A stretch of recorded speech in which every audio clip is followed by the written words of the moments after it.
The bad guy wrestler in me loves my annoying theme song. Hi, I'm Jason Ward from MakingStarWars.net. With me, as always, is Rob Sketchcraft, and today I got my buddy Like it Chris. or not. Like it or not. And then we got. Are you in Australia right now, Chris? Yeah, man. I'm in Melbourne, mate. It's 6 a.m, but I'm excited to be on the show. Yeah, dude. It's nice to finally hang out with you. We have been Star Wars buddies over the years on the Twitter.com machines and stuff. Yeah. And I'm gonna say every couple of days, Chris is like, "What's going on with Boba Fett? Where the flip is Boba Fett?" And I reply, "What's going on with MasterChef? What's going on? Why did he steal the tips? Is that true? Damn it! Damn it! Is it true?" Yeah. So it breaks my heart. I'm glad that we have Chris on today because while I can be a Debbie Downer and Rob's never a Debbie Downer ever. I'm glad that we have Chris because I feel like if we were like in a little canoe that was about to tip over, I feel like Chris is going to kind of keep us from. I think that's racist. A canoe? Isn't it? I don't can't appropriate. Okay. What am I? A toboggan? Can I say toboggan? I don't know. I'm not. You're the college educated. I went to art school. Like we learned how not to make racist caricatures. That's basically. I am learned in the ways of American studies, but I have a shit sense of humor, so it just offsets the whole thing. So. Excellent. Starting off great today. Right? I know. This was not planned, by the way, and hopefully it doesn't just teeter the show into a weird way. But it's a Boba Fett day, like I was saying. And last night, before we went to see Ghostbusters, which I loved, by the way, me and my son were researching Harriet Tubman for his project, his first quarter project that's in second grade, and I took a screenshot of this moment because in the Harriet Tubman lesson that we were going over for him, they used Boba Fett to exemplify how bounty hunters were after Harriet Tubman, and she fucked him up, which I dug. It was pretty badass. She had a gun. She'd be like, "You better fire," and I was like, "Ooh, spray." She sprayed fire spray. Fire spray, yeah. But Boba Fett in the education system. Who would have thunk? By the way, bummer that movie wasn't the Harriet Tubman movie wasn't better. I was looking forward to that. Was there a Harriet Tubman film? Yeah, it was kind of a Lifetime movie. I thought it'd be more cinematic. I want to see the sequel to Django where he teams up with Harriet Tubman and they just murder all their enemies. You know?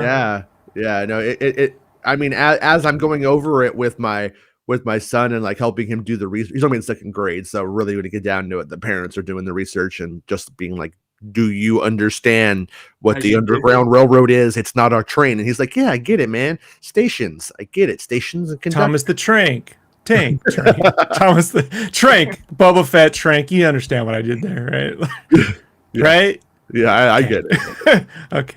And Craig Shelton, get it? Ghostbusters. Oh yeah, and I won't spoil it because it hasn't even like really been out yet. But by the way, saw Ghostbusters last night, and just my general impressions of it, if anybody cares, it's really a really good Ghostbusters 3 considering the climate that we are in, in the world where Harold Ramis isn't really with us anymore and all that kind of jazz, and that they finally got it made. And yeah, it's not called Ghostbusters 3, but I feel like it is Ghostbusters 3. I feel like it definitely earned it. And the only like little qualms I have about it are in the third act. It gets a little throwbacky. I don't know if that's some people time. Love that third act, Jason. So I know that's a hit. I would think I haven't seen it, but I know the budget was around 65 million. So some of my friends are like, no. I'm like, it's a low budget film. I mean, it has a lower budget than Deadpool 1. To think about that. Like, it doesn't matter. I when I saw the movie, right. I didn't even consider that it was low budget. It didn't feel low budget whatsoever. Did you ever see the Extreme Ghostbusters cartoon? Yeah. It's actually pretty good. So I think the cartoons, both the real Ghostbusters and Extreme Ghostbusters cartoon, my only complaint about the Extreme Ghostbusters cartoon is they use that really horrible lime green, like what you're wearing, buddy. Yeah. Right? Yeah, George Screen Green, whatever. There's something there I haven't figured out yet. But cooler green, as we call it now. But the stories in those cartoons forget the cartoony Slimer and stuff, but the stories I always felt expanded Ghostbusters in a way that the sequels so far have not, right? Because the first movie is kind of almost a fluke in terms of comedic writing. It was really made in the editing room, and to recreate that's very almost impossible. But I think the cartoons always expanded, and Extreme Ghostbusters is really underrated. So when I saw the kids, I'm like, oh, it's gonna be more like Extreme Ghostbusters, probably, you know. But that was a good cartoon, actually. Yeah, yeah. I wouldn't say as so much. I'm like I said, the movie has like a lot of heart. By the way, without spoiling it though, you know that moment in The Force Awakens when like Rey's going for the lightsaber at the end, and like, you know how like the music dampens, like the sound even like cuts out, like and it changes, like there's almost like a filter put on the sound or something at that point too. Okay. It literally lifted it, like literally the whole thing is literally in this movie. Exactly, like they saw The Force Awakens and were like, we need that Force Awakens moment. And it's in there. For some reason, it doesn't come out until like January here in Australia. I don't know why, so I'm gonna have to wait a few months for that. Yeah, that's so messed up. Yeah. Another buddy of mine in Australia messaged me last night. And he's like, we don't get it until January, and I was like, Joke, man, mate. It's an absolute joke. I don't know why. What's going on with that? But yeah. You're actually on 1984 time. Yeah, so, pretty much. Really looking forward to that Batman Returns premiere, huh, buddy? You know, like, all right, exactly, mate. Exactly. Yeah, will Vicky Vale return? Won't she? Who knows? Yeah. Today when I woke up, I got on the old Twitter machine and I was like, well, first I woke up and got my kids ready for school, and the first thing out of my daughter's mouth was about Ghostbusters. Nice. Like she had her Star Wars moment last night, you know, her movie theater moment where she's like, movies are great. Like, and she actually wanted to talk about it for like an hour and a half after the movie was over. We were talking about it. She was like analyzing it. And she goes, she's only 6 years old. And she's like, whenever I've been to the movies, it was not as exciting as real life to me. I would want to look at the people and what was going on and go run around. He's all, this time the movie was more exciting than real life. And I was like, that's a hell of a review for a 6-year-old. She loved it. She loved Grace Randolph, watch out. Yeah. You know? The blonde. We get her some hair. I can't make fun of her. And she is also, sometimes I catch her lying and I had to say, stop lying, Penny. We get her a DC Comics conspiracy theory. Your daughter's taking over to YouTube, bro. Like, all right. But by the same measure, my 8-year-old son, Penny said it was a 10 out of 10. Luke said it was a 7 out of 10 and it was too short. It's 2 hours long. I know. I told him, I'm like, when a 2-hour movie feels short, that's usually a good thing. And he was like, it's too short. I think that was his kid brain going, I wanted more. More, yeah. I think that's what it comes down to. And you know, Rise of the Resistance is like 5 minutes long, right? Like, that's exhilarating. All righty. We'll take them out, dude. Just drive them out to the woods and just let them hang out the side of a car really fast. Right.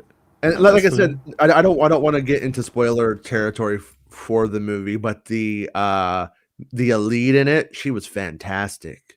She was really, truly good. Stranger Things being in it, don't know about that one still. Still don't know about him. His name is Stranger Things now. Well, I don't want to confuse our audience by calling him Finn. Huh. All right. No, all right, Making Star Wars. What's up with the news? No, I mean, in reality, I mean, it, you know, and a couple of structural issues. You know, it's obvious from the trailers that you have like 2 love stories kind of going on concurrently. You don't need 2. Should have had 1. But promise me, if you ever interview Maggie Smith, you'll call her Mrs. Downton Abbey. Like, oh, you are just whatever I know you from. Without, yeah. Like, there's one guy who's been in Hollywood for years. He's still WKRP in Cincinnati to me. And you know, turkey drop, my friend. It's the greatest skit in the history of television. The turkey drop. It never gets old. I managed to convince my friend in the 7th grade for about 5 minutes till my teacher got mad at me that I told him Frank Herbert, his last name was Dune. Like that. So in the book it says Frank Herbert Dune. Dune's actually his last name. Just Yeah. He didn't know, and then like that'd be a good idea for it's one of those first gaslighting moments like I ever had. Yeah. There was a guy who liked my girlfriend and literally wanted to write a song for my girlfriend. That's creepy. And yeah. Oh, what? Yeah. And I wasn't supposed to know this. He told my friends. It's called Fort Tracula Sucks. Called Fort Tracula Sucks. Yeah. And but she loved it. He was a shit guitar player, so he actually comes to me to ask for to know how to play some chords. And I made up there's a thing called bar chords on the guitar. And he's like, I know E, D, G as power chords, but how do you do bar chords? And I was just like, oh, they're called L chords. And so he went around asking people how to do the L chord. Loser chords. Yeah, right. Lame. But anyways, movie I suggest if you could see it safely and you're vaccinated and all that crap, I would say definitely see it if you can. If you can see it safely, totally worth it. It was a good time. It's probably the best time I've had in the movie theater, obviously in years now, when you really get down to it for obvious reasons. But it was the best time I've had when it wasn't a Star Wars movie and a blockbuster. So I'm going to say right now, Green Knight is my favorite little movie, and Ghostbusters Afterlife probably my favorite blockbuster movie of recent years at this point. Yeah, I'll get to watch it. Oh, sorry, go ahead. Green Knight just came out in Australia like literally a week ago, and I don't know what's going on with these Australian release dates, but I love that movie, Jason. I absolutely love that movie. It's so good, right? It's crazy. Yeah. It's one. I think it's one of those movies that like when people totally forget about it and then they just kind of like discover it, they're gonna love it when there's like no expectations for what it was. Like when it gets a Fortnite skin is when they'll discover it. That's it. Oh, I got it. And last night in Fortnite, we got home and me and my daughter played around in Fortnite and they put the Ghostbusters dance. Remember I was joking about that yesterday? Yeah, they put it in there. I got it. I'm doing it. I'm Frankenstein with the proton pack doing the Ghostbusters dance, and I love it. I'm Ray Parker Jr. and I got other hits. It even does one of Ray Parker Jr.'s flourishes. By the way, one of his little moves. Yeah, it made me happy. But my only thing about it, and what I wanted to hit on without getting into spoilers is the Ghostbusters movie does exactly what people wanted from The Force Awakens on another level.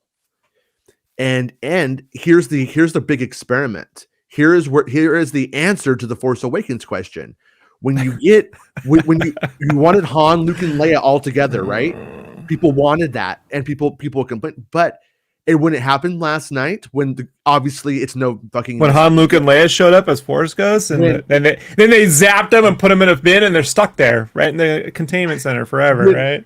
But I mean, it's you've seen Bill Murray, Dan Aykroyd, and Ernie Hudson on the talk show circuits now, so it's not like this is a spoiler.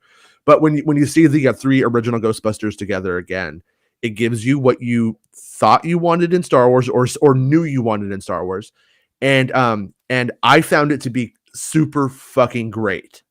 But a part of me inside, deep down, goes, was this really what I needed though? It's what I wanted. Don't overthink it. No.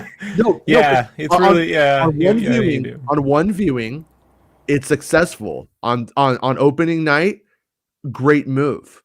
But do I really want Anakin Skywalker and Obi-Wan to meet up in the prequels? Is it really necessary? I mean, you think you want that. Maybe they don't. Bad example. Maybe they don't. But it also kind of like runs up into the old problem of how do you have your 3 heroes show up at the last act and still allow the main character to do what they need to do to be the new hero, And so anyways, when you guys see it as Star Wars fans over the next they cross the streams and kill themselves and the little kid has the only one left. That's damn it. Okay, and then one last thing, and this is my only gripe Not one mention of Ghostbusters 2. Damn. Not one. You texted that to me like at 1 a.m. I saw it. I'm like, what am I supposed to do? If you love Also, post-credit scene, you guys. Stay for the credits. There's a little post-credits moment. There was a part of me when they were making Ghostbusters 2016 when Hemsworth was cast. I was like, is he Oscar? Because that would be great if Oscar was sort of like a shrewd business, grew up to be Walter Peck because he resented his father and his stepfather, like a snarky, like he's got, he grew up around, he's not Peter's kid, but he grew up around Peter, so he's got that wit, but he doesn't believe in it either, or he totally believes, by the way. But they released Ghostbusters NFTs the other day, and somebody was like, Walter Peck has been vindicated. Yeah, that's for the environment. He's from the EPA. Hey, as the water rises on your camera down there in Australia, just remember, thank you NFTs. When you can't buy a PlayStation 5 for the next 7 years, thank you NFT. Man, I've been looking for a PS5 for a year now. I can't find one anywhere. It's bad. They're on eBay. As long as you want to spend $8,000, you can get them. No, I'd rather not. Use your NFT money. That's what put them there in the first place. The worst. But I loved it. So, anyways, this morning we woke up to a Boba Fett thing that I found I'll say exciting. And the description of this episode is Rob's gonna smash her pass. Oops, wrong way. We see your Google history. Uh-oh. Betty White porn. What? No, Betty White's that. Okay, so Empire magazine has Boba Fett on the cover. Weird. Yeah, so weird. And it almost looks like Mos Pelgo in the background, kind of architecture a little bit. But yeah. Okay, let me just give you graphic designers. Can I give you all just a little bit of advice? I am the first to tell people there is no such thing as the lords of typography. I don't like graphic design rules, but let me give you a little bit of advice. When you have a logo, let's say it's called Star Wars, a Book of Boba Fett, and you have Boba Fett in big bold letters, don't put the book of right on his dick. It's a dick move, dude. Like you're looking right at his crotch, like the dick of Boba, like it's right there, like hidden. Yeah. Like I guess that's why they felt that's the only place they could put it over a black area to pop it out. But it's like, don't do that. Like that's something I would do on our featured images. I don't know no better. How did Lucasfilm approve that? You got to understand, like, they have rules at Lucasfilm about where Vader can put his sword because it doesn't look like he's igniting a giant erection off camera. Like this is like, the dick of the Book of Boba. That's weird, man. The dick of Boba Fett. Yeah, that's just a weird move, man. Yeah. The other poster is amazing, though, in my opinion. The what? The other cover. Sorry. The other cover. Yeah. We'll definitely get to it. Don't worry. Amazing. Right here, we have his "I bumped my head too much" thing. Still, the helmet's looking a little bit more scratched up on this iteration of the costume. I am liking the use of red. But here we go. We got the Book of right here. We have it hanging off his dong with 50-point spacing between the letters because. A little bit of Star Jedi there. Look at the double O's right on his. Look, it's right where his testicles would be. That is, yeah. One O is bigger than the other, slightly. I can tell. Oh, man. Yeah, it's from sitting in the fire spray too long. Right here, we have the fire spray. Fire spray. Dare call it Slave One. Mm-hmm. And it's aiming towards Catherine Hahn's. Look at the lasers. It's aiming for Catherine Hahn. Yeah. I say, look at Ralph Macchio kicking back with the Karate Kid. That's kind of cool. Wouldn't it have been cool if Ralph Macchio... No one ever said that before. Sorry. It would have been cool if Ralph Macchio and Boba Fett were on here together. Like, hey, we share covers now, But, he's looking a little more. I don't know if this is some magazine cover fat shaming, but he looks a little more fit in the costume. But it might not actually be him. It might be the stunt double too. It's Alan Ladd, the third is playing him. You know, Shane's granddad. Okay, grandkid. Oh yeah, right here we have our old Boba Fett where he's all messed up. Right here we have our new Boba Fett. He's a little bit more ruling of a planet, and then we got the other cover. Gradient maps. Yeah, it is pretty. Yeah, I think it's pretty. I think it's the Breath of the Wild shot, right? Yep. Yeah. Yeah. You ever just see a giant penis when you look at Jabba's palace? Like, look at that. I see with the two sons. One, yeah, well, yeah, right. I am thick like paint can, says this one. Maybe Hut's got 3 of them. It's possible. And then we got Boba's double O's for Book of Boba over here. That's the twin sons. No, I'm kidding. But yeah, it is what it is, I guess. It is what it is, says I. Oh shit, Jedi Dick is here. Jedi Dick Sensei, my favorite YouTube name of all time. Wish there was a way to know you're in good old days before you've actually left them. Anyways, yeah. Yeah. Apropos for today. So, and then there was some kind of toy leak kind of thing. I don't know if it's even a leak. I wouldn't even call it a leak, honestly. Actually, I kind of hate the term leak. It's kind of stupid. Things don't leak. They literally get fucking given out. Rick came up with that, you know. So this right here, I guess there was a people had pre-ordered this from the Disney store, and then they changed it to reflect the actual design, and then they had to like tell them, hey, you bought this is what it actually is, you want a refund? And they showed them what it is, and it is this, and it is cool. I think I actually really do dig the under costume. I think without the armor, this actually is a pretty badass costume personally. But what do you think, Chris? Well, I actually ordered that figure a few days ago, and shipping cost me $100 to ship to Australia. Holy shit! Yep. And then I got an email. A few hours ago saying it's not the right product. But they make it in Taiwan. Like, I mean, like, can you just get on a boat and pick it up at the factory? With the boat ticket, it has to be half of that, right?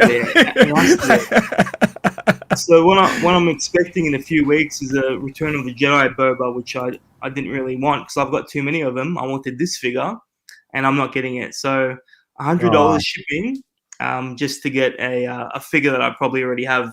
So I'm pretty disappointed. But that's an amazing figure. That's Diamond Select. I think that's coming out in a few months, but definitely have to order that. But it's pretty annoying. They're making investing into a 3D printer worth it, though, aren't they? Pretty much, yep.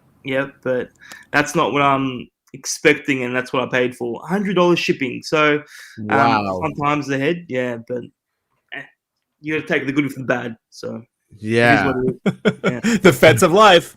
That's the Feds of life. Exactly, man. Good, take the bad, then you got the Feds alive. All right. Craig Sheldon just became a channel member. Thank you, Greg. I'm happy to have you. And I appreciate it, man. You get double thumb butts. Yeah, dude. I feel so bad for you having to spend $100 on this shit. Look. Max sent me pictures of those Star Wars Vision figures that are coming from Japan. Right, there's a few of them, and they're amazing sculpts. Right, great paint jobs. But I'm like, they're $94 a pop, and I'm like, like $100 is where I'm like, at that point you're like in statue territory, you know. So it's like, I don't know. But you're paying that in shipping, so I'm never gonna bitch again, dude. Yeah, dude. And look, I paid for it because I love this figure, but knowing that I'm not actually getting this is what kills me the most. You know what I mean? Like I'm getting something that I don't want and still paid $100 shipping. That's the worst. But yeah. Are you gonna write them and try to see if they'll reverse the charges, considering the fact that they're gonna have to do something because I didn't order that. But $100 is a lot of money, US dollars, by the way, US dollars. Yeah. But yeah, I'm definitely gonna get this figure whenever it comes out. It's amazing, but Right. yeah. Maybe if you just NFT that photo, you can. Oh, and fun NFT news, man. Some dude went out there and rented a server, and he's paying for it, and he put every sold, like majorly sold NFT into one torrent. It's called the $1 billion torrent. just to prove a point, when Chris was just mentioned, that it was $100 US, and Australian money usually is a higher number. Just remembered being about 8 years old, going into a Stop and Go, which is like a 7-Eleven type place we used to have around here. And I go inside and they have the Willow poster magazine. Nice. And I want to get it. And there's two prices. I'm just not too sure of myself being a child. And I walk up to the guy and I'm like, hey, which price is it? Is it this price or is it that price? And he goes, can't you read? And I'm like, I'm 7, 8 years old. I think I know it's this one. But I have this crazy cousin with me from Utah. Nice. And my crazy cousin is there and he hears it and he walks up and he grabs the guy by the throat and he's like, has it both hands. And he's like, you fucking apologize. And the guy's like, sorry, I'm sorry. He's like, here, you can have it. And I got a free Willow poster magazine. And yeah, Eric Denton says he doesn't like the new Boba outfit. I think it's just too matte. I don't know. There's something really, really, and I hate to use the word television-y about it. The matte paint job is very, I don't know, man. I told you when he first appeared and all the armor was insanely beat up, I thought that was the better look. Like, yeah. So when he got the paint job in that episode, and it's just like, it's a slightly more scratched up paint job. I'm like, not really. Like, no. If you're gonna go OT, just do OT scratched up. Like, it feels like, I hate to use that prequel in a negative sense, but we've all talked about how like the material design in the prequel films is very television-y, probably because most of that crew came from the Young Indiana Jones Chronicles. I don't for a second not believe that Boba's going to start out looking like this, and by the end of it, he's going to be totally fucked up, like how we are used to seeing him. And it's going to, and if they don't do that, then I am completely with you. If they do that, I'm all about it. But I think we'll add some more gadgets and some upgrade his armor, like the Djarin did. Yeah, I hate that name, by the way. With you. Yeah. It just sucks. It's definitely gonna add some armor, some upgrades. But yeah. But if you look at the Mando in the first season, his armor is really sleek, but you can see the grooves of the metal in it. There's a texture to it. This has a real flat. Like, if you just take matte spray paint and kind of just do a primer, I don't know. Like, it doesn't have a cinematic feel to it for some reason. I don't know what it is. Do you think it's going to change throughout the show, or do you think it's going to stay like this the whole series? I don't know. That's the one they're selling us on, so that's the one I'm looking at. Like, yeah, I mean, look at Slave One over here in the back. I mean, for what it's worth, if that is the Slave One from the episodes and from the show, it doesn't look like they actually gave that one another fresh coat of paint. But I have a feeling that we're going to see this become what we're used to. But if they don't do that, then oops. That's my take on it. Yeah, it's not the end of the world. I just like, all right, like I didn't in Batman Returns when they made his logo more like the comics and less like the logo in Batman '89. I didn't like it. Like I like the '89 logo had a certain regality with the little feet, little extra fins. There's something that I'd never seen. Look, the one in the Batman Returns looks kind of like the one you get at the Halloween store. Yeah, so it wasn't my deal, I sent this cover to my drummer and his response was, oh, don't you hate it when you have a piece of toilet paper hanging out your ass? That was his response. It's very presidential. Yeah. but yeah. But yeah, I actually, like I said, I like the red and the black on the understudy. I think it looks pretty cool. I think without the armor, it probably looks better though. Is kind of the comedy of it, in certain ways, anyhow. But it kind of reminds me of how they tried to use the same kind of colors on Cobb Vanth's Boba Fett costume, or whatever you want to call it, his Mando costume. Kind of did that same thing. I think he looked great in the costume.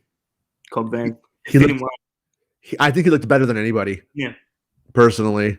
Mm-hmm. I hope that there's like a moment where they end up presenting him with his own honorary Mandalorian helmet and rocket pack. Yeah. For Life Day. Let's overanalyze the ground here. Is he on Octu? Where is he?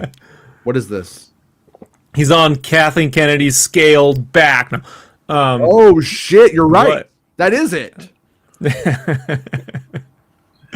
The stones represent the 3 arcs, and the left is Jango, and the middle is Little Boba, and the big one's all the weight he put on when he was in the Sarlacc. Like you can see. What? You know what that actually is? Sarlacc weight. We all put it on the last year. It's the secret shill rock we meet at to get paid. If you know where it's at, you can. That's how you get paid as a seller. Down at Shill Rock, didn't Yeah. I get paid when I make up stories.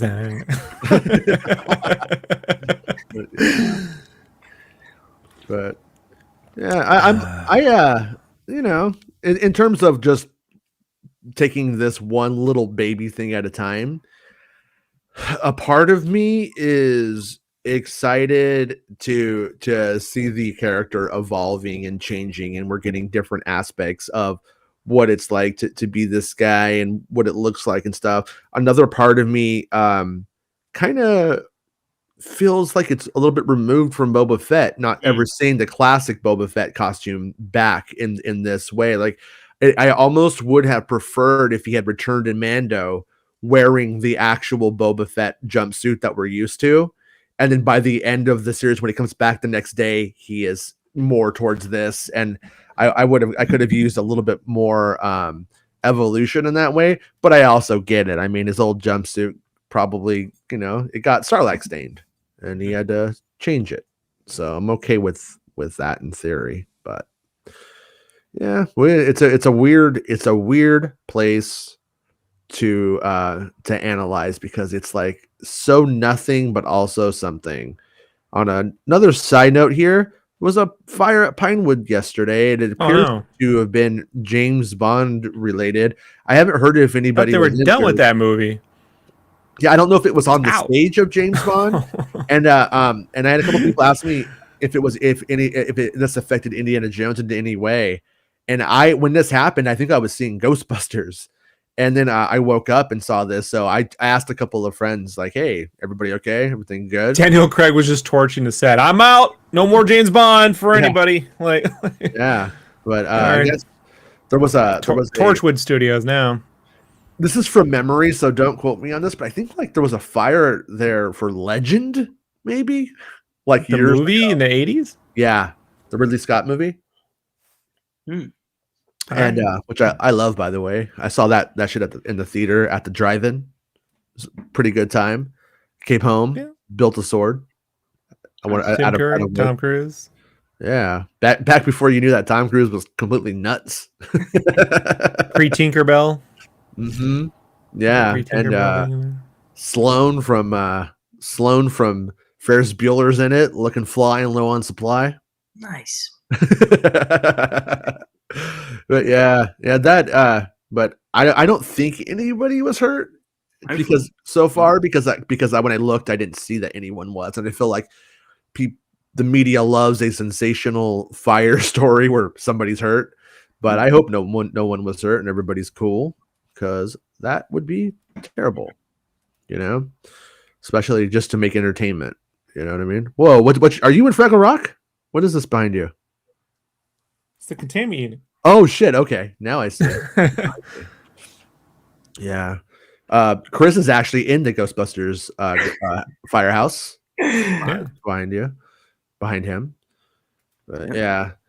So, anyways, it seems like pretty much everyone is like, the costume is what it is. I don't know if anyone's super like elated by it. Like I when I saw it, I didn't really freak out. I wasn't like, oh my god, that is so cool, or anything like that. You know what I mean? It looks like it would be in that Hunters game we saw.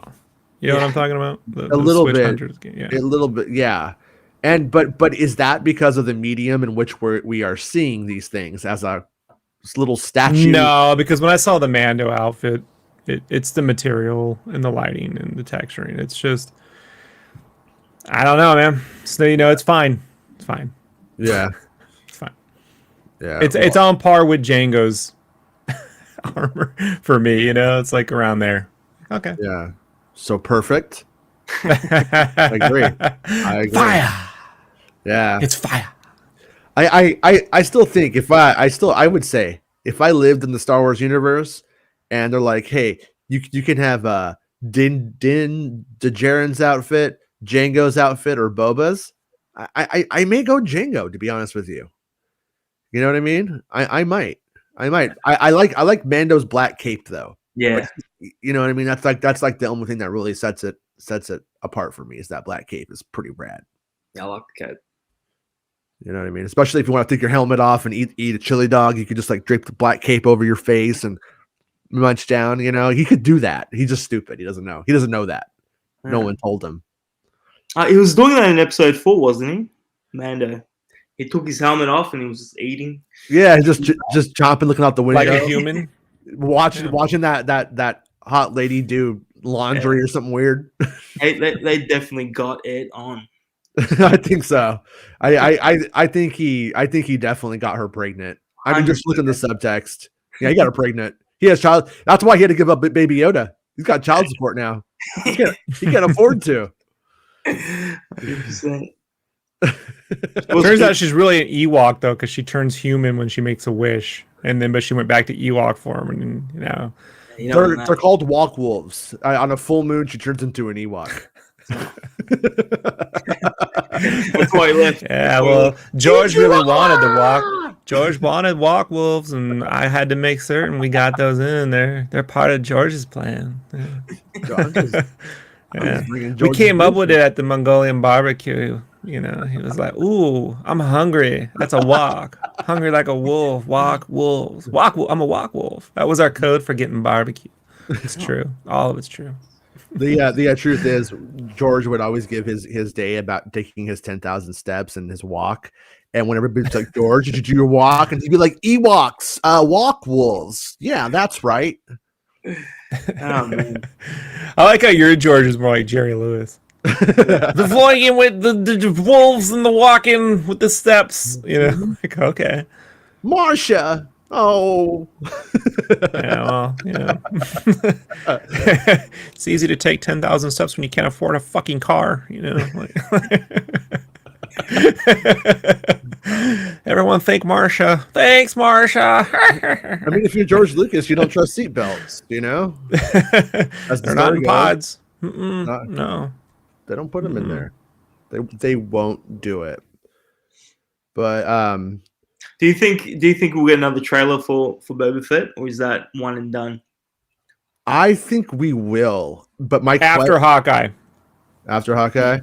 My realistic holdout hope is we have TV spots that are continually hitting that end up kind of like essentially being where the action is as well. Because most of the stuff, what's TV?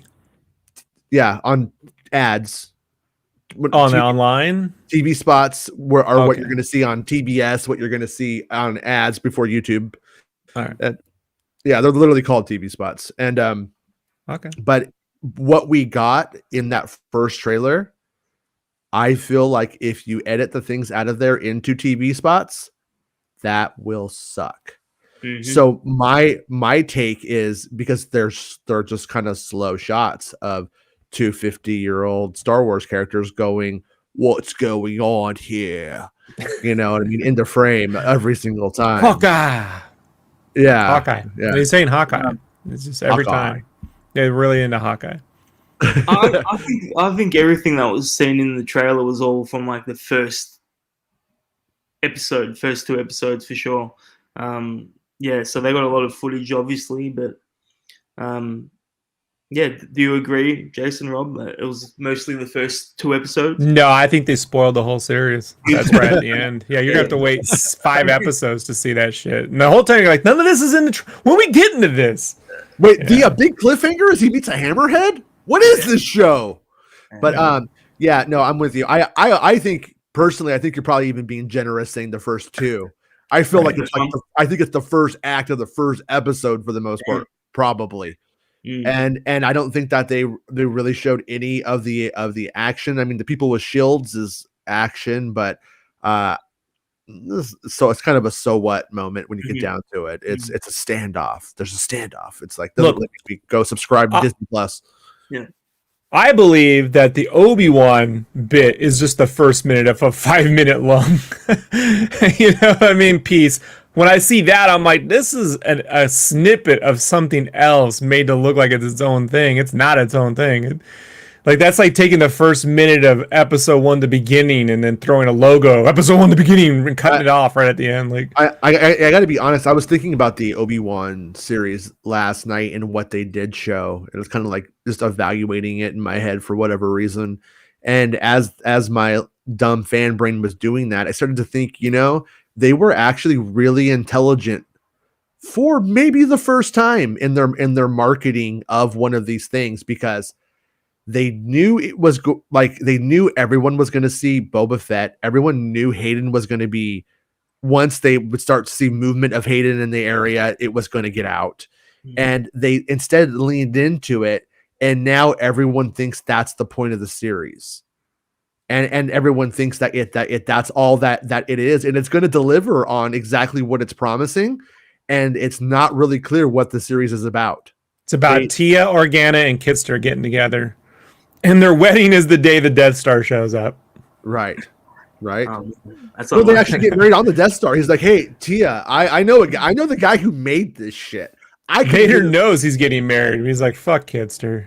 Yeah. Vader, it's Kitster. I mean, Anakin, Annie, Vader. What do I call you? Do I call you Annie or do I call you Vader? I mean, Vader killed Kitster because he doesn't want anyone knowing he was called Annie. Like, he's very insecure like that. Like, honestly, when you called me Annie, I feel like me again. I missed you, friend. Yeah.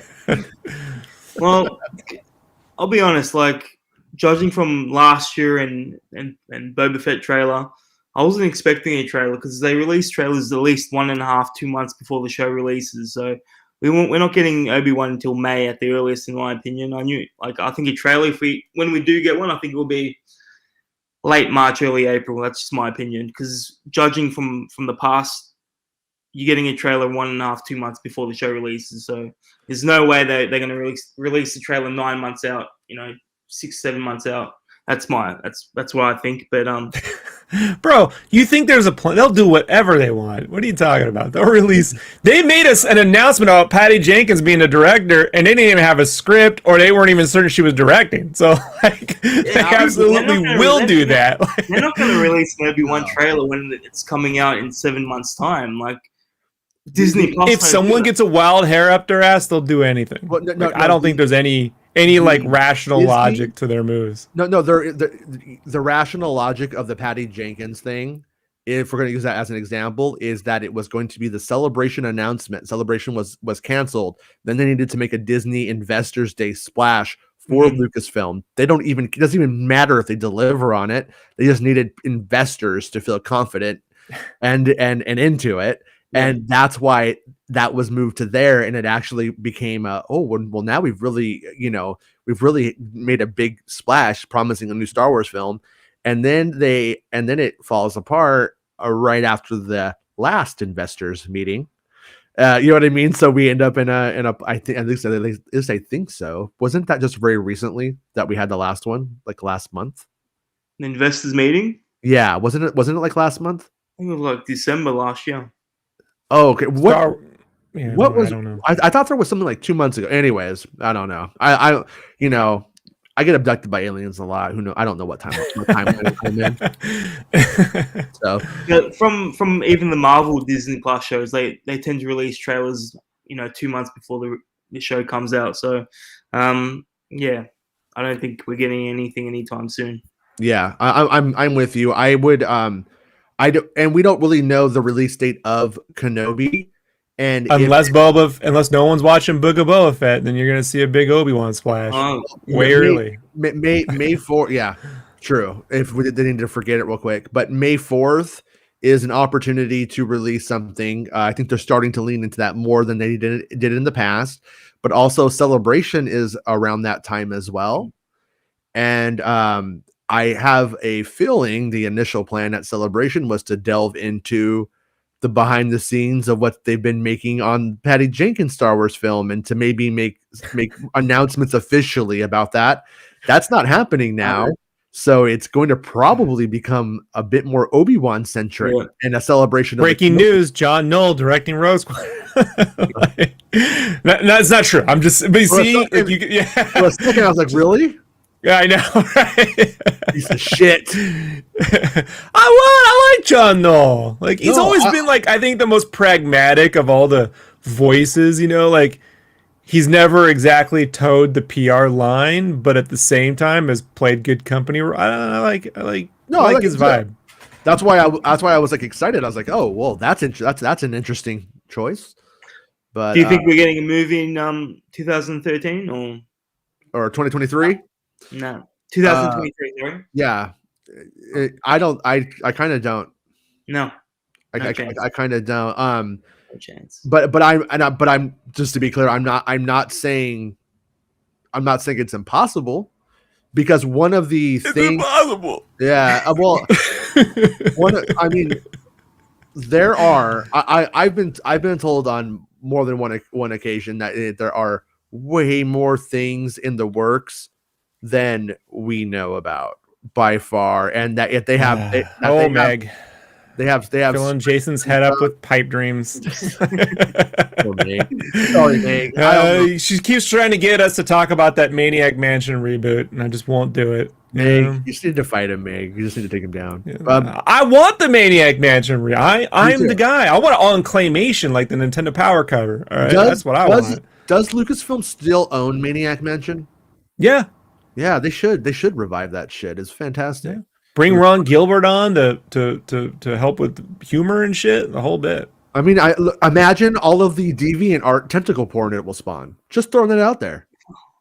The best part about Maniac Mansion was the first game that you could just break it because there were so many options that you couldn't complete the game. I mean, it wasn't because it was broke, but they just gave you so many options that you could be like, I guess I can't move forward. I have to start over. But that's what I loved about it, that you could do that.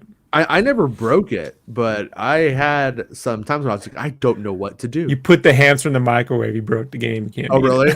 Yeah. Really? You broke it. You just never finished it, and now you know why you didn't finish it. Because if you did that, you couldn't finish the game. And I know you did that. I played the game. I played the game a lot. Yeah. But anyways, Defenders of Dynatron City confirmed coming to Star Wars. Defenders of Dynatron City. What? All the Lucas pipe dreams is coming to Star Wars. Yeah, I don't think. Anyways, I don't think we will get something unless I don't think we will get something if we do get something that is radically different than what we've got before, in the sense that, like, if they were to put something into production today to fast track it, to try to get that release date going, and to like try to make the window. Yeah. It's going to have to be Stormtroopers. So here's a weird thought concerning this. Yeah. So I was listening to Robert Meyer Burnett. He does a 30-minute quick news thing. Okay. Every morning. And he said something about Scarlett Johansson had some they were doing some tribute to her for some reason. And Kevin Feige was there. For some reason. He seen her? He said she was working on a top secret project with Marvel that had nothing to do with Black Widow. So everyone's trying to guess what it is. And it just dawned on me, what if that's the Feige Star Wars? I mean, it's technically a Marvel project if he's producing it, right? Yeah. Like if she ended up I can see Scarlett Johansson appearing in Star Wars, much to the dismay of Twitter. But I can easily see that happening. So just saying, Yeah, you could put in that I'm not. 10% category. So I'm not a big fan of stars. Yeah, being in being in Star Star Wars. Wars. So you don't believe the rumors of like the High Sam Republic Jackson. movie and Old Republic movie and all that jazz? Well, I mean, I would be kind of hypocritical to say no in the sense that I was the first one to report the High Republic movie was on the table and what they wanted the next series to be. Yeah. And I still believe that that exists and that is still a thing to some degree. Oh, You know why it's called the High Republic? Because of the song. I was gonna kill the Sith, but then I got high. See? I was gonna save the galaxy and do the right thing, but then I got High Republic. So there you go. There you go. Yeah. I was gonna let the dog out, but then I got High Republic. Anyways, what's up? When there were the rumors last week, like I'm not casting a doubt on anybody else's report because I don't know. But when I asked around, I kind of got crickets, and that doesn't mean anything. This doesn't mean it's wrong. You know what I mean? Sometimes I ask questions and it takes me a long time to get the actual answers. That's why sometimes I'll come back with something way better than something that was kind of out, or not way better, but way more in depth. And on that one right there, I didn't get like a yeah, or like a be patient or wait, hold. No one said that or anything like that. It was just like I just didn't hear anything back, or they were like talking about something else. And so, because like where the issue lies, I think for me, is that yes, there are Old Republic things that exist. Yes, they have worked on development of Old Republic projects. So it kind of falls into that weird space. And once again, I just want to be clear. A Big Screen Leaks had a home run on the Boba trailer, and I do not mean to cast any fucking. I'm not trying to start a fight or belittle them or take them down or anything like that. I think it was Big Screen Leaks who said it, right? Who said the Old Republic movie. And so I'm not trying to do that at all. I nothing but respect. But it also is one of those things where they're not wrong, because I know that has happened. They've even admitted that is Kathleen Kennedy's even said that is something that they are exploring and looking at and looking into and developing. So I don't know what to say about it other than I kind of don't think so. And I kind of feel like what they would have done. Did the trades ever debunk it? I know they debunked Chloe Zhao. They didn't say any, they didn't mention anything about an Old Republic movie or High Republic or whatever. Because usually what you'll have happen when something bad happens, when something doesn't go to plan, is either the company will purposely go to the trades and go, all right, here's the scoop. Mm-hmm. We're doing the Old Republic movie, okay? And then they will, and then so that way it offsets the bad news. Or somebody will go rogue in the company and do that because they think it's the right thing for the company, and will do that on their own, either purposely or from somebody just doing it. That didn't happen. And there's nothing more than the trades than the big guys in the trades like to do than to go steal the hard work of an actual honest little guy. And that didn't happen. And so that also makes me go. But we can't report on it until a trade, Jason, don't you know? We can't report on it until a legitimate real news source, a trade that's legitimate. It's legitimate. Right. Yeah, they're always way behind until they go out of business and then never heard from again. Yeah.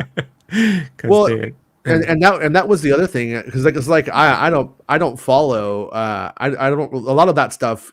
A lot of those guys are really, really great guys, like in terms of like the bigger film sites. Like Umberto Gonzalez has always been really cool to me. Jermaine there. He's you know what I mean? He's awesome. He's Jermaine's always been like a lot of those. Jermaine's nice, right? Yeah, a lot of great guy. As far as every interaction I've ever had with him has been great, and has been a great dude, a nice man. And so anyways, I have examples of people in the bigger side of things that are cool. And at the same side, I've also had that real gatekeeping ivory tower side of it, where they just think like, oh well, I saw this on a nobody's site, and then I went and looked into it. Now it's my scoop, and it's That's like the worst thing. yeah, it's a joke. It does exist. Not going to make the comment. You know what really pisses me off? Like on Reddit or another website, like we got all this information from you, but they don't credit you or not allowed to go on your site. I just think that's all bullshit, man. I just think that's what's funny is like that guy at the Star Wars leaks, that Pojima guy. His name is literally Pojima Star Wars Newsnet. And it's like they're pretending as if they are this impartial body, but half of the moderation staff are the sponsored by NFT.com. Yeah, are the dregs of the Star Wars Newsnet message boards, and it's just like, well, there you go. If they just shut the fuck up. I'm going to start BakingStarWars.net, where we just bake Star Wars goodies, right? And inside we hide little spoilers, and I just steal your news. It's like, nice. Like in the center of everything I bake is a Star Wars spoiler. You think that's an original idea? Because they've been doing it. People have been doing it. I don't care about original. I care about the clicks, man. That's all I care about. Engagement. Yeah. I drink your engagement. Oh, you know what? You do? I drink it up. I drink it all up. Okay. What Bespin Bulletin? My buddy at Bespin Bulletin had some stuff I think he got from the trades. Here it is. Yeah, I'm gonna pull that up right now, and we will. I meant to. That's what we were actually going to do the show about today until this Boba Fett nonsense got in the way. When I say nonsense, I mean he's got a little book. He's got a little book. It's pathetic. He's got a book of its phone numbers. All right, here we are. So, yeah, there we go. I got it open. Details on both the Ahsoka and Obi-Wan Kenobi series to be revealed later this month by Bespin Bulletin. Is that even your real name? I mean, tell me he's not effectively doing a countdown clock, though. Like, it's like that. It's not my favorite thing in the world. Is it a countdown to the news, or is this like? You should read it first before I comment. According to Empire Magazine, Dave Filoni and Kathleen Kennedy will discuss the upcoming series Obi-Wan Kenobi, Ahsoka, and more. Today, Empire unveiled their covers for the January issue. This issue hits news November 25th and boasting new images of Boba Fett, blah, blah, blah, blah, Ming-Na Wen, blah, blah, blah, blah. Not making fun of his writing, just, it's all his, of course. Obi-Wan Kenobi recently had a sizzle reel. It was also recently revealed that Ahsoka is set to begin filming in March, and is expected to run till the fall with a 2023 release planned. And they say fall. My people there are saying to the end of the year, just so everybody knows. I don't necessarily buy this false shit right here. Rosario Dawson was also recently confirmed that Anakin Skywalker herself, Hayden Christensen, will star in the series. And so we at least have a start date for Ahsoka, which is good, because until it's filming, it ain't happening, you guys. That's the thing that we always need to remember. And it's unknown what else Filoni will talk about regarding the future of Star Wars on the small screen. Lucasfilm previously announced the series of Lando discussing Lando Calrissian in December and Rangers of the New Republic, blah, blah, blah, blah. So, yeah. And then the last, which is no longer in active development. Stop. Just fucking stop. It is. Hold on. This isn't a critique of Bespin Bulletin. I'm just trying to understand. No, fuck you, Bespin Bulletin. I'm number one. No, I'm kidding. Is the article saying that Kathleen Kennedy says there's going to be more news about Obi-Wan and Ahsoka later this month? Because I don't understand what the article's about. Unfortunately, the way Google works is you have to add 300 words to something. So you have to fill it up with stuff before it'll engage with. That's Google's rule, not all of ours. So we have to deal with it. Yeah. So I'm just trying to understand what the actual article is saying. It's just saying that they basically are saying more stuff from Ahsoka and Obi-Wan is coming soon. So your theory, Chris, that there's going to be no Obi-Wan news anytime soon is wrong, right? Well, no. Well, I don't think. No. See, you're trying. Look, we're all trying to. This is just something I've experienced in the past where I've gone, look, it makes sense. They've done this over here. They won't do this over here. But as I've experienced with the way they've worked over the last few years, man, like when you have a big day where you think they're going to announce shit, nothing's coming. And then randomly on a Tuesday, they just drop a whole fucking thing. Like, I don't understand it. Do you think we will get an Obi-Wan trailer while Boba Fett is still streaming? I think you'll get an extended version of that thing we saw. The little bit that's up on StarWars.net is not a 1 minute piece they put together. That's a snippet out of a bigger thing. Because there's no. Do you think we'll see something Kenobi related while Book of Boba's on before it finishes? Sure. Absolutely no chance we do. I'm not saying they will. I'm saying that your theory that they won't do it because it won't interrupt Boba makes no sense. Like, they'll do whatever they want to do randomly. Of course they'll do whatever they want, but it's not going to happen. It just hasn't happened in the past. That's all. We have happened in the past. No, not with Disney Plus. It hasn't. It hasn't happened with Disney Plus. No, he's not wrong. No, he's not. He's not. You know what else they haven't done before? They haven't like locked a preview of something behind a paywall. Yeah, so no.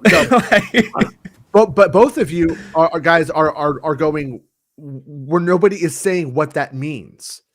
They can put up a fucking picture of the Inquisitor and saying that one lady is the Inquisitor and make that into a thing on one day. Now Kathleen Kennedy hasn't lied. It's exactly what she said. Whatever that means, it doesn't necessarily mean anything. Right. And they know that as they go into product development on this stuff, we're going to start having boxes printed up in China with photos and shit. And they may get out ahead of that stuff. It may just simply be that. It doesn't, and it may just be a fucking load of dog shit too.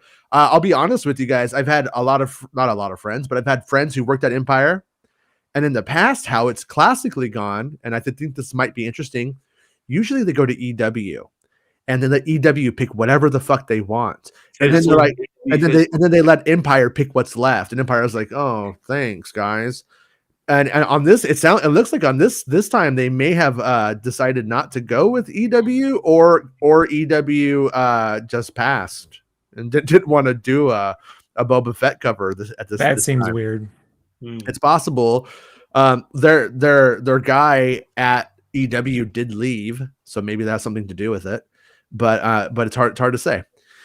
So anyway, I have a vote of no confidence in Disney Plus's marketing on any level whatsoever. So I just if it happens, I'll be like, sure, why not? Like, that makes sense. If it doesn't, sure, why not? That makes sense. That's what I'm trying to tell you. I'm not saying they definitely will because they have to. They don't.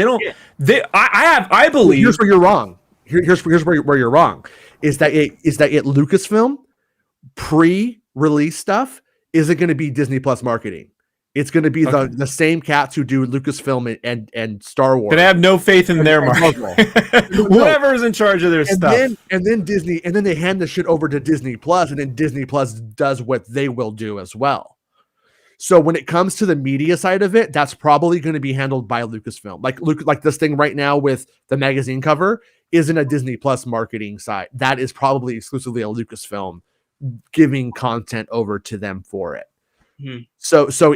But that's why everything is kind of always so wacky and kind of doesn't make that much sense. And I'm with you. And I didn't mean to I didn't mean to come off mean if I did, but it's two different. It ends up being two different things. Equally shitty at the same time, probably. I wanted to do it. It could happen. You wouldn't let me think it. The thunder from down under hurt me. Man, I'm still hurting from that $100 shipment, man. So don't worry, they'll just green screen something into your hoodie. You know, we'll key all those action figures into you. Green screen my background. No, just your body. Just right here on your chest. We'll a bunch of hot dicks. Just like and then we'll have exactly what I want. See, that's the price you have to pay for having such luscious hair. See, we lost our hair, so we don't have to pay shipping. You keep your hair, but you pay the shipping. You know what? That's the kindest thing you've ever said to me. So I really. That's asking. I learned a lot from watching Ask a Ninja. So I'm just letting you know. He's my senpai. So I appreciate that. I've known you for an hour now, so I think we're getting a lot closer. I've been with my wife for 17 years, and she's spent about the same amount of time with me. So. But yeah, no, I think that they've been really kind of strange with Boba Fett. But to lean back into what Chris is saying, like, what have they really given us on Boba Fett this whole entire time? They haven't shown anything. And when it came to Mando, they didn't really show very much other than the fact that Favreau would give us, like, here's a Christmas present. And because they knew that, and for what it's worth, they knew I had pictures of IG-88 at that, or IG-11 at the time. I was talking about it constantly. They may have just been like, you know what? They fucking have it. We just need to put it out before they do. That might have been what that was. I'm not to make myself extra important in the story. I may not be at all. I don't want to seem crazy. But we were talking about him constantly and what we knew and the details that were different and stuff. So they knew that we had photos. And so that may have been what they were doing there. But other than Favreau doing that, they didn't actually do anything other than what Favreau might have just decided he wanted to do. And the theory behind it could be intentional. It could be that, look, we kind of overmarket the film, so when it comes to television, we'll just play it low key. That all being said, that platform needs to sell monthly subscribers, so playing it low key there and playing it big key for the movie theater experience, I don't know. But think about it for a second, though, in the sense that what if they go and they do something too early that's very exciting, and then somebody goes out, rushes, gets Disney Plus, then it doesn't deliver on that promise. They're disappointed. After a month or two, they cancel the subscription. The show comes out, and then they don't, and then they don't resubscribe. But so the idea, I believe, is I think you're essentially right in that I think they want subscribers when the product is dropping, because then once they get in there, they're there for 3 months to see the whole thing, essentially. To get them to sign up tomorrow because they saw an Obi-Wan trailer that don't ship for 6 months make no sense. That all being said, they really need to put the Hulu content on regular Disney Plus. I couldn't imagine Netflix saying, hey, sign up for Netflix and Netflix adult. You know what I mean? Like, or some Nulu, right? Like, it didn't even sound like Netflix. Like, it's something else, like. Yeah, and European markets, it has like stars with it, or it's called stars or something weird. Yeah, Disney Star or whatever. Yeah, it's got all that stuff in there, and I just only Murders in the Building should be on Disney Plus. Like, I just buy the rest of Hulu out and integrate it. And when you go there, you could just click, I want to watch fucking the adult. I don't know, like, just put it all in. As a parent, I gotta be honest, they got me. It works great as a parent, because when some fucking Cinderella re-drop comes out or whatever, I'm not having to do the impulse buy for $29.99 that my daughter wants at the grocery store checkout line. I'm getting out for $8, and I got it on my TV. So there you go. And like when a movie comes out, like I wasn't gonna see. Is it called Shang-Chi? I'm not sure. Shang-Chi. I wasn't gonna go see that. I still haven't watched it on there. I'll watch it, but it's just not a Marvel character I'm like gonna go out and run out to see right now. And my son watched it the other day. I didn't have to spend any more money on it. So it's like it's continually justifying itself to me as a parent. And then as a Star Wars fan, I'm like, okay, I got it when the Star Wars stuff comes out. So until they get to that sweet Netflix price that they're eyeing, that they really want to get there and make it $15 a month, I'm not really too disappointed. Yeah, but the Alien show should be on there. Just pick adult or kids. Like, this isn't the fact that I don't take a lot of those stories about inside Disney Plus. There's a war over should they do it or not do it. It's really simple. If you want Netflix money and you want Netflix subscribers, put adult and kids content on there. Let people choose kids mode, adult mode. That's it. That's it. Why buy all the Fox content? What was the point of buying all the Fox content to put it somewhere else? Like this just the basic math on this isn't fucking hard. This is like the dumbest. You have access to Aliens, Predator, Die Hard, all those shows that they're putting on Hulu, you could put on Disney Plus, but you're not. Now you want us to sign up for a package? That's never going to happen. That's not how Netflix works. Simplicity is the key here, folks. Simplicity. All they have to do is like on HBO, I'm able to pick if it's an adult account or a child's account, and the No shit have access. Hey, you know what else you could do? You get the space bar and pause it, which is 50-50 on my Disney Plus. Sometimes that space bar pause works, sometimes it don't. Like, it's odd. Yeah. I have a Nvidia Shield TV that I actually like the best in terms of the streaming set-top boxes, and I have a 4K Roku. On the 4K Roku, I don't understand when you go to fast forward a YouTube thing. Sometimes you can just hold the button. Sometimes you have to like keep hitting it over and over again. I don't get the rhyme or reason to it. It's like magic, but it just decides which one it's going to do. But most of those apps are written like crap. But look at HBO. Look at how they've been the last couple of years. HBO Now, HBO Go, HBO. How's that worked out for them? No, that's what I'm saying. Right. It's like for some reason they're having a hard time understanding what's all very obvious to us. Yeah, so obvious. Imagine going to McDonald's, but you can't actually go to McDonald's. You can only get the kids' meal at the McDonald's. You need to go to like McMulu, like a building over to order in that room for the adult stuff because we can't. It's so dumb, dude. It's so stupid. And when you say adult stuff, you mean like straight up Cinemax based like softcore porn, right? Well, technically, we're already getting that with Willow because I don't know about you, but people in fuzzy underwear gets me going. Yeah. Nice. Yeah, nail wins are my kink. I follow. I'm a brownie, Yeah. Right now I'm listening to the last podcast on the Left episode about fairies, and they go into brownies a little bit, and I'm like, this stuff is weird. those are the fairies that hide up your. I can't do it. Yeah. Never mind. Yeah. No, it's mean. I mean, in the actual folklore, they have elastic vaginas. In case you were wondering, nice. They worked it out. They worked it out. There was some. Crispin Glover was supposed to do the music video Brownie Brown, but Brownie Brown. Yeah. I think we're the only people who remember Clowny Clown. And at this point, Crispin Glover's going to see it, and he's going to be like, mission accomplished. Somebody remembered. I'm saying hire Crispin Glover for one of these Batman films. Even now, to this day, just do it.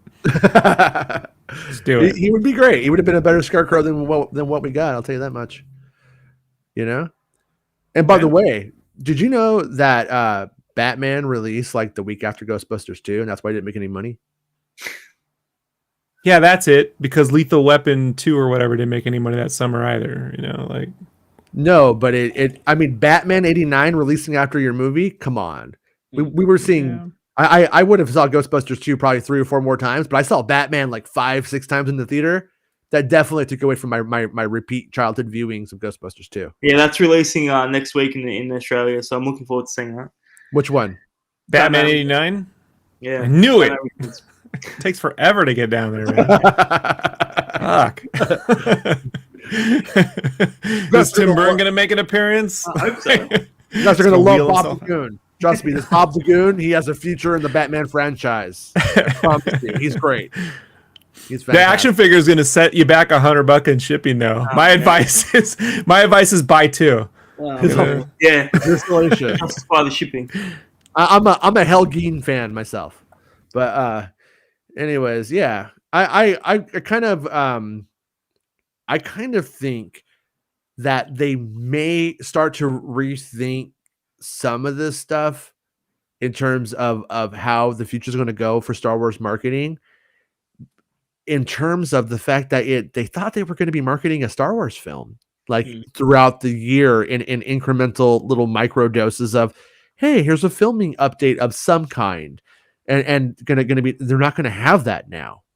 And so I am curious if that does open up the behind the scenes and then promoting more stuff to have a brand presence, or do they just keep it dampened? Not because they do feel like they overdid it when they released both of those Star Wars movies together, and then that did lead to them going like, let's do 9 and chill out for a year or two And then we also have the pandemic, which also made the chill out period going to happen anyway at that point. So it is it's kind of a hard place to evaluate like where they're at and what they've done, what they've been doing because of that. But I also don't for a second believe that even with the pandemic, that people weren't actually probably harder in development on stuff. Like that's what I kind of thought was like, if you're a filmmaker, you need to really put yourself into the project and try not to go out to parties and try not to be too social and really like develop what you're working on. And over the pandemic, no, man, I gotta tell you, I was deep in development on Crash 4 during the pandemic, like wrapping that up. And I gotta tell you, it was the hardest fucking thing in the world to watch the whole world crumbling and you're working on like happy critter stuff. Like, yeah, we all like persevere, but it was super fucking difficult. Like, so, that's one of those things where I'm like, if people are just mentally having trouble doing this, then I get it. Like some people don't have that. They're like, well, I just want to throw myself in my work, but I don't know, man. This is the closest to an end of the world scenarios we've ever experienced. Collectively as a planet in a long time. So I wrote and recorded my part of 3 records during it, and I keep like trying to get bass player and my drummer to like, come on, keep going, and they're like, we can only do so much at a time, you weirdo. You'd be a great producer. I definitely Jason Rubin. I definitely, yeah. My drummer, because he's doing digital drums on this project, wanted to make his name Dick Rubin. I'm like, no, you're not Dick Rubin. By the way, Jason Rubin was also one of the creators of Naughty Dog. I was making fun of Scott Rubin. I'm not saying because Jason Rubin from that. I just dawned on me, like, Allison. If you're like, you're talking about Jason Rubin, no. Oh, I see. So it was a goof. Allison's not here. Let's talk about Allison. What's her fucking deal? What's her fucking deal, dude? Hold on, let me get my pajamas out. What's her fucking problem? That episode of Married with Children when one of the girls goes to the bathroom and then all the other girls talk shit about her and then she comes out, how you doing? And then they leave. Hey, Allison McClone. How's like when Chris leaves, we're gonna be, what the fuck's up with Australia now? Yeah, like weird shipping. Yeah. They make the toys 30 minutes away. Like, I don't understand, dude. I don't understand. That's the most fucked up part, dude, is if they could just, they have to ship them to the other half of the world and then bring them back to you and you got to pay for it. Dude, I'm so gutted. Like, look, I didn't mind paying for it, but it's not even what I want. It's not even what I ordered. That's what kills me the most. You know what I mean? Like, I don't want that figure. I want the figure that I ordered. Yeah. But yeah. That's my gripe for the day. Yeah, no, that's completely fucked up, if not ridiculous. Yeah, I don't think you're gonna. In fact, my hope for you is that you tell them, you know what, I don't even want it now, and they say fine, they refund you the money, and it still shows up in the mail. Yeah. That's my hope for you. That's best case scenario, isn't it? Yeah. You pay $100 and it sits in a harbor for 6 months. Oh shit! Yeah, that's where my Razor Crest is right now. Fucking Jesse, hurry up! No, I'm being a dick. Come on, Jesse, it's toy sitting there. Yeah, where is I miss He's that cock guy. blocking Christmas. I think Jesse's like not here because he's like opening up boxes, like going playing with them, and yeah. What if he has all of our toys right now? He's just like he's gonna become the Bernie Madoff of HasLabs. He's looking at Chris's thing. He's all, does he want the red boba or the old boba? Let's switch it. Yeah. He's like, you wanted more damage? It's a scratched up motherfucker. Somebody screen cap that. That right there was a video that can be redone right there. Yeah. Oh yeah. That's not what I did. I went this way. Like, that's a whole other thing. Yeah. That's an Empire magazine cover. Oh shit! No, actually, yeah. What it's like this, and it has the text going through my hand, through my fingers. So it says like "Book of Boba Fett," and one's going into my mouth. Oh fuck! Whip and stir, whip and stir, whip and stir, whip and stir, whip and stir. Whip. Yeah. Man, I'm still kind of mad. I'm still kind of mad about that. I got an email from them going like, "We've taken your video down," Yeah, and all told that. you. I got it, and I'm like, Sucks. idiots. Told you. That's a Patreon thing, bro. Like, if you're gonna show it, we gotta do it separately and put it behind a paywall. Like, or you could look at it as if you were there, man. You should have been there, man. It was fucking great. It's not worth getting a strike on the channel, though. No, they haven't done yet, but they could if you keep doing it. it Actually, the message actually says, "This isn't a strike because it's right." But every time you get one of those, what they don't tell you is they stop sharing your videos more and more to like at the end of other people. When people autoplay their videos, they won't put yours in a queue. Good. So what happened was, okay, I'm just letting you know when you're like, oh man, well, why we go from 300 views to 30? Like, well, we are going to be picking up on the rest of the holiday special now. Everyone, sit tight. Rob, don't make me do it. Rob, don't make me do it. Rob, you know I will do it too. I will do it. I will. The Gen X part of Jason that just. Excuse me. I'm an Xennial. Xennial. That is a thing, and I hate the name, but I do not disagree with it. I prefer that we actually are the Jedi generation. I always say that there's a specific generation of people Xennials. Born between 1977 and 1983. Yeah, that I think just that Star Wars OT, because it's a very specific mindset people born in those years that have for this level of geek bullshit. See, watch. Wait, hold on. I'm gonna Rob v. Jason. Jason will win. It's his channel. I'm just trying to help him. I don't make any. I pay money to be here. Like, I don't make any money on the shows. I just want my dollars to go to help the show go further. That's all. So there is this generation, right? The Xennials, also known as the Oregon Trail generation, Generation Catalano or Cuspers, are the micro generation of people on the cusp of Generation X and millennial demographic cohorts. Researchers in popular media both use birth years from the late 70s to the early 80s. Xennials are described as having an analog childhood and a digital young adulthood. And it's completely true. I really do think this is real. Xennials, blending of the word Generation X and millennials, are described as a micro generation. Xennials are coined by writer Sarah Stinkkorb and discussed in a 2-part September 2014 article in Good Magazine. This guy named Jed. I thought it said Jedi, but okay, so I'm telling you. Yeah, and in 2018, Business Insider described Xennials as people who don't feel like Generation Xers or a millennial, using the birth dates 77 and 85. In internet folklore, there's a specific little thing, Millennial Falcons, whatever we want to call it. Xennials are those born between 77 and 83, according to The Guardian. And I completely agree with that. It's like I completely have all of the pop culture of the Generation Xers, and all of the Generation Xers were my older childhood friends, because I always hang out with like older kids. Yeah, they had names like Star. That was one of my babysitters. For real. Yeah. I went to school with a girl named Star. So you don't get that anymore. No, you don't. And she was hot as fuck in Lost Boys. Lost Boys Star was. Yeah, but I mean, it's like it is and real. In Twister, because it's like the Generation Xers are all like just such fucking Debbie Downers, and then the millennials are all a bunch of fucking babies for the most part. It's like a weird place. We're both.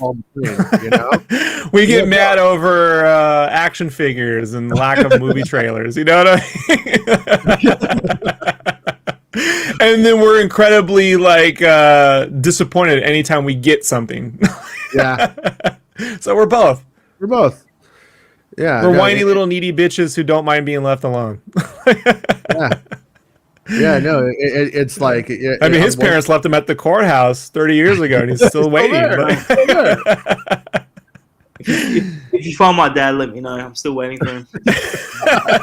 The echo is what helps sell that, Chris, just so you know.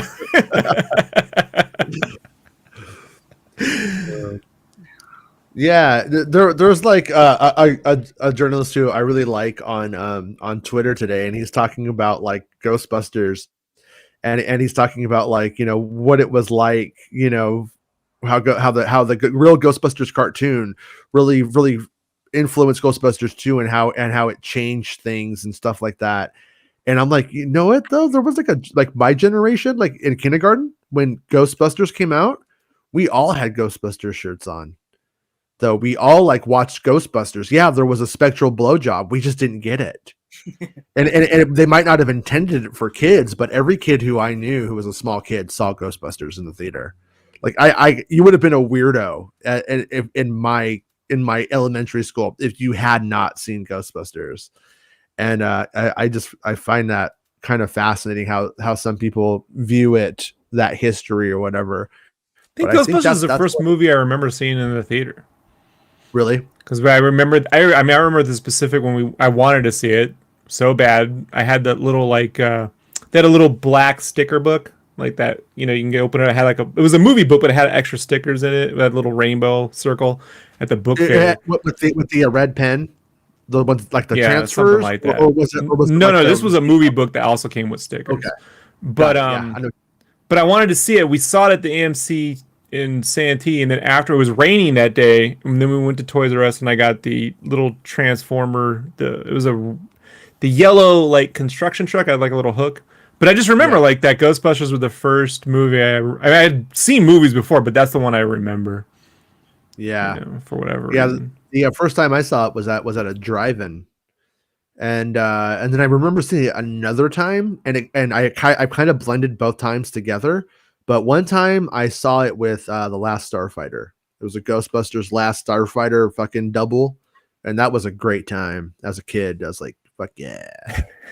Nice. So it's Last Starfighter, Star Trek 3, and Bachelor Party in the same theater at the same day. That was right. Wow. When you could just walk into, and they didn't care. Everyone was just walking into every theater afterward, abusing that system. I remember my uncle. We were driving by with my cousin one time, and Goonies was playing, and we saw it. We saw it from the street, and we were like, "Oh, we want to go see it." He just stops the car. And he turns on the radio, and he just parked right there, and we just sat right there. Wasn't that a scene in The Explorers? He'd go up to his roof and watch the drive-in. Yeah, from his roof, right? Yeah. This was I think the Buena Park drive-in. I want to say. But, is that the same cousin who choked the? No. This cousin is my younger cousin. Okay. This other cousin was from Oregon, and I think he's actually technically a second cousin. I think he's my dad's cousin, but I think his name was Andy. Was his name Andy? I haven't seen him. I don't know him anymore. But that was but yeah, interesting time. And then I remember like around the same time, there was this really shitty movie called Eva Destruction about a robot lady. Went to a test screening of it with him too. But good times. Yeah, good times. Yeah. Anyways, we got. Oh wait, hold on. Eric Denton has something to say. He says, "My neighbor friends and I would see Ghostbusters every Saturday, multiple times for weeks on end at the old Edwards Theater outside Westminster Mall." Yeah. You know, there was a weird antique store that popped up at Westminster Mall in the early 90s that sold Power of the Force figures, but they actually knew how much they were worth. But I used to just want to go to that mall so I could just see them because, you know, I didn't have them. I just wanted to look at them. But Westminster Mall, man. I think that's where I saw Honey, I Shrunk the Kids. Yeah.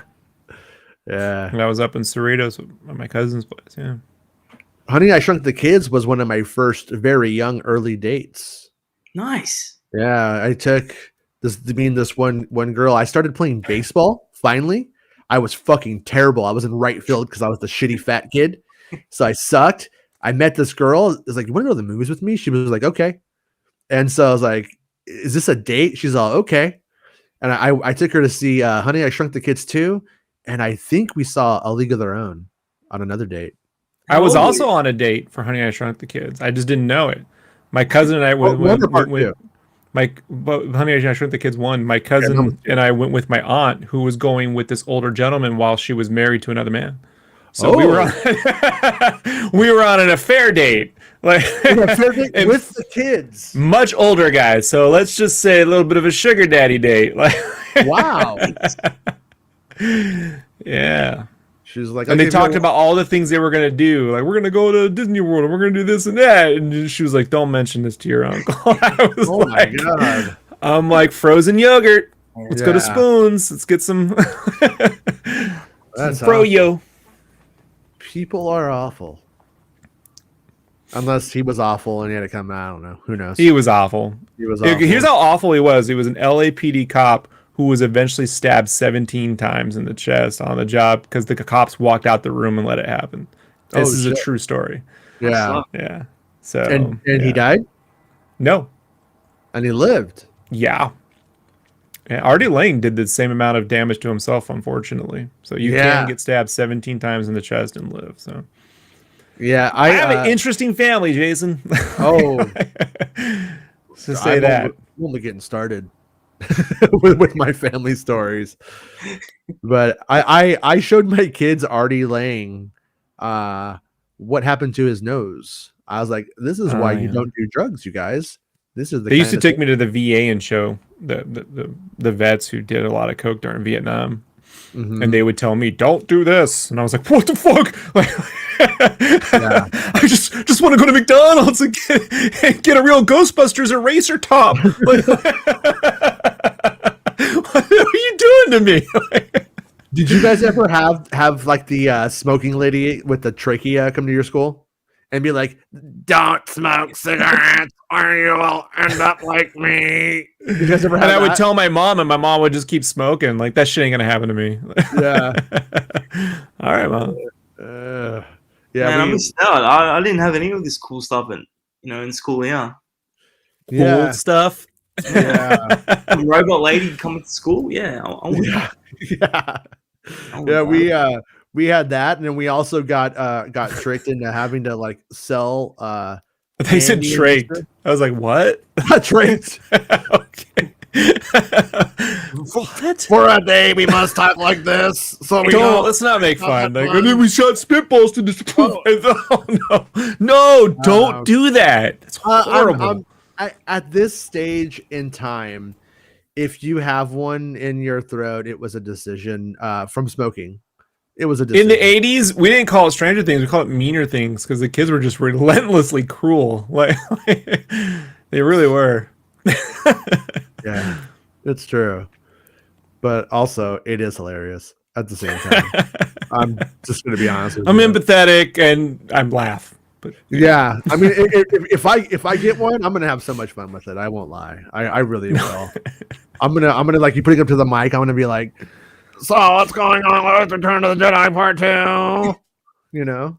No, Jason, this isn't helping. It's not helping. You need to be sympathetic. I'm sympathetic. I can be sympathetic and laugh at the same time. I can hold two ideas in my mind at the same time. Punching down now. Laugh and cry. Always punch out. Like Dennis Lawson. No, I mean, but like if somebody just generally, I got their cancer because they're eating too much pussy in the 80s. I get it, like Michael Douglas or whatever. I understand. But if you don't say who it is, they'll go, "What?" Yeah, no, it is sad. But I mean, also, like things can be sad and funny at the same time. Do we have to pretend like that's not true? Mm. Do we? Yeah, they wanted to call Ant-Man Kurtzman. There we go. We're back. What? you gotta. It's true. Ask Francis. Ask Francis. Wouldn't it be cool if George he's doing nothing right now? I like to imagine that George calls him by his full name every time. Oh, Francis. Well, hello, Francis Ford Coppola. Yeah. Francis Ford need another ride to the airport, Coppola. If you were Francis Ford Coppola, would you be Francis Ford Coppola or would you just be Frank Coppola? I like to call him Francis Tucker Coppola because I'd be Frank Coppola. Frank Coppola sounds like a badass. Yeah. Francis Ford Coppola kind of sounds like a guy who would make Tucker a man in his dream. That's why I said Tucker Coppola. Yeah. Anyways, I think we've done it all, guys. We've taken it all the way from the costume to the Ghostbusters. Now we have devolved into me making fun of people with disabilities. And it's funny. Rob made a spitball joke about it. It's not good. Mm-mm. It's not going to hell. Yeah. You're definitely getting banned from Reddit. Oh no, rebanned. I've never even been on Reddit. What if I tell I drew the line? I'm like, I'm not reading words. Like it's nothing but words. No pictures. Like, I'm out. Like it gets me angry. They get all this information, all this article, but they refuse to provide a link. It just gets me angry. I know people say their life is better without Twitter and Facebook. Let me tell you how good life is without Reddit. Like, when Jason goes, "Have you heard of this?" Nope. Well, okay. I slept peacefully last night. No, I am subscribed to some really fucked up Reddit subreddits. And like one of them is like fucked up videos. And I watched like half the videos. I'm like, the other half I'm like, why did I see that? I wish I never watched that. But I saw this one last night that was fucked up, but it was cool at the same time. Cause like this guy, he's like getting his haircut, right? And this guy walks in with a gun and he shoots the barber. And then the guy's like, whoa. I'm like, I'm gonna get up. And like, he has like the thing to get his haircut, you know? And like he goes to like walk away. And the guy's like, yeah, you're cool, you can go, you're just getting your haircut. He's a cop. Boom, pulls out the gun, and he shoots the guy who shot the barber. It was crazy. But it wasn't bloody, so I liked it. But every now and then I see one and I'm like, oh, now I can't get that out of my mind. That's Reddit for you. But anyways, yeah, fuck those guys, and they could gatekeep my asshole. You know what I mean? So yeah, you can keep it. Agreed. No, just have a moment of silence for my asshole. Oh. This moment of silence is for my colon. Anyways, we'll see everybody on Monday. If anything big happens between now and then, we'll wait till Monday. After today's. And it'll be Mando Monday. There's gonna be Mando news. You know it. I'm expecting that Kenobi trailer to drop anytime soon, so I'm just waiting for that. Look at Subtle Diggs from Australia. Like, look at Subtle Diggs. No, that's Obi-Wan Wednesdays. Okay. Obi-Wan Wednesdays. We're gonna have Obi-Wan news dropping like koalas. Oh, wait, no, like I've got a pet koala if you want to see it. Have you ever fought a kangaroo? You were punched one. I've been punched by one, yeah. Really? Mm. Were you sober? I was, yeah. They're like 5'5". They're huge. They go to Comic-Con too. It's fucked up. Like they just know they can go to Comic-Con and just punch anyone and get away with it. Like they've learned. Okay, really they like quickly to ruin Comic-Con. Were you just walking down the street and a kangaroo walked up and talked to you? Like, what's the story? How does this happen? No, I was in my backyard. And I just like started bouncing around. Usually, if they see someone, then I'll just fuck off. But it just came up to me and just boom, and it's got me right in the stomach. Damn! Knocked the wind out of you? Yeah, it did, but no concussion. I'm all right. I'm a big boy. Yeah. So would you consider yourself now the natural enemy of the kangaroo? Absolutely, without a doubt, 100%. I fucking hate those things too, man. Let's fucking take him down. After the pandemic's over, I'm gonna get some nunchucks. After it's over. We'll take it. Hey, listen, Rob, I don't really want to fight kangaroos. I'm deathly afraid of them. So let me act like I'm not scared for a second of the kangaroo. All you need is a boxing glove that extends out. Correct. I've learned this. Yeah. I agree. The first time I ever got in real trouble as a child, we went to a friend's house and he had a wind-up kangaroo that boxed. I think it was from an Atari game of some kind. I don't know what it was called. And I asked him if I could have it. And the guy's like, sure. My parents were like, you can't just ask somebody if you could have their stuff. No, he can't have it. And then I'm like crying about it. And then we go to leave and I see it there and I grabbed it.